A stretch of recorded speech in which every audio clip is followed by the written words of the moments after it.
Za najodvičateljnejšiu funkciju u Valalskej školi prijaviliše dva kandidati, Janko Homa, profesor geografiji i poterašnji direktor, i Helena Pašo-Pavlović, profesorka sociologiji. Homa dostal 4, a Pašova 5 hlasi členov školskog odboru i z tim rješene, že u iducich 6 mešacoch okončovatelj dužnosti bude Helena Pašo-Pavlović. Poneže na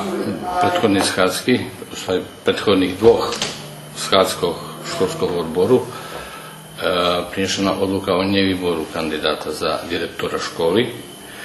Správno zakonu osnovnog sistema obrazovanja i vaspitanja organ upravitelja školski odbor dužni vybrať okončovatelja dužnosti direktora školi do 6 mešaci, s tim, že keď by školski odbor nije vybral, odnosno ani kandidat nije dostal dostatočne čisto glasov, već kad bi pokrajinski sekretarijat vybral vede i rozpušćal bi školski odbor. Na Shadski prilapena je odluka o školskej programi, prezentovani zvid o nasilstvu, a formovani i tim za rozvojne planovanje.